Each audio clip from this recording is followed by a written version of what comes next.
সংসদ সদস্যদের জন্য বরাদ্দ করা ফ্ল্যাটে ওয়াশিং মেশিন ও মাইক্রোওয়েভ ওভেন দেয়া নিয়ে বিতর্কে জড়িয়েছেন সরকার দলীয় সদস্য ব্যারিস্টার আন্দালিব রহমান পার্থ ও বিরোধী দলীয় নেতা ডক্টর শফিকুর রহমান।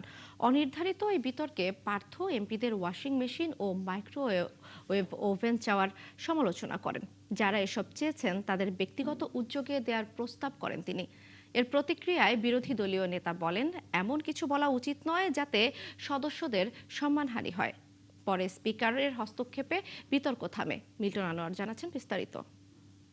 আজকের এই বাজেট অধিবেশনে প্রস্তাবিত বাজেটের উপর মঙ্গলবার জাতীয় সংসদে বক্তব্য রাখতে গিয়ে চাঁপাইনবাবগঞ্জ 2 আসন থেকে নির্বাচিত জামায়াত ইসলামী সংসদ সদস্য মিজানুর রহমান এমপিদের জন্য বরাদ্দ করা সরকারি ফ্ল্যাটে ওয়াশিং মেশিন ও মাইক্রোওভেন চান। একই সঙ্গে জানালার দরজার পর্দা লাগাতে স্পিকারের হস্তক্ষেপ চান।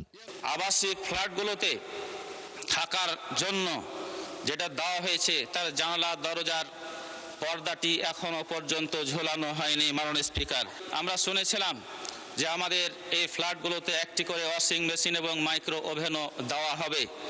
এই পর্দা, মাইক্রো ওভেন এবং ওয়াশিং মেশিনগুলো আপনার মাধ্যমে পাওয়ার জোর দাবি জানাচ্ছি।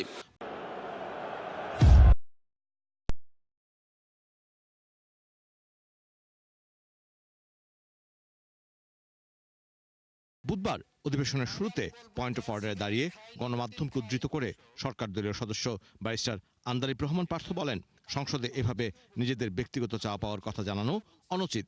নিজ উদ্যোগে ওই এমপিকে মাইক্রোওভেন দেওয়ার প্রস্তাব করেন তিনি। যেখানে আবার বলা হয় যে আমরা গাড়ি নিব না, আমরা প্লট নিব না, এই ব্যাপারে তাহলে আমার কাছে মনে হয় মাননীয় স্পিকার যে আসলেই যদি গাড়ি আর প্লট যখন ওনারা বাদ দিল তখন ওনাদের বুকের উপরে কত বড় পাথর চাপা দিয়ে বাদ দিতে হলো যে মাইক্রোওয়েভ আর ওয়াশিং মেশিনের জন্য এই পার্লামেন্টে দাঁড়িয়ে কথা বলতে হচ্ছে।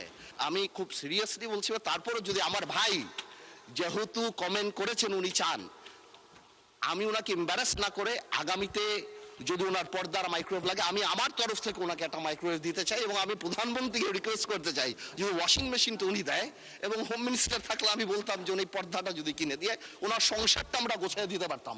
তার এই বক্তব্যের পরপরই বিরোধী দলীয় নেতা ডাক্তার শফিকুর রহমান ফ্লোর নিয়ে আন্দালিব রহমানের বক্তব্যের প্রতিবাদ জানান। তিনি বলেন, এমপিদের হেয় করে কোনো বক্তব্য দেয়া ঠিক নয়। একজন সদস্য তিনি সবার জন্য একটা বিষয় চেয়েছেন, এইটাকে সূত্র ধরে আবার আরেকটা যে গাড়ি বাড়ি সব নিয়ে আসলেন। উনি তো আমি মনে করি একজন বিজ্ঞ পার্লামেন্টারিয়ান, আবার নিজের থেকে অফারও দিয়ে দিলেন যে আমি সব দিয়ে দেব। ওনার কাছে চাইছে নাকি কেউ যে উনি দিবেন? আমার মনে হয় যে আমাদের মানসিকতাগুলো এমন হওয়া উচিত যেটা এখানে দাঁড়িয়ে অন্তত কেউ কারো সম্মানে আমরা আঘাত করব না। পরে স্পিকার হাফিজউদ্দিন আহমেদের হস্তক্ষেপে এই বিতর্ক থামে। পরে সংসদের কার্যপ্রণালী বিধি অনুযায়ী বাজেটের উপর আলোচনা শুরু হয়। এই বিষয়টি নিয়ে আর বিতর্ক না হোক, এটা আমি চাই। মিল্টন আনোয়ার, ৭১, ঢাকা। রফিকুল ইসলাম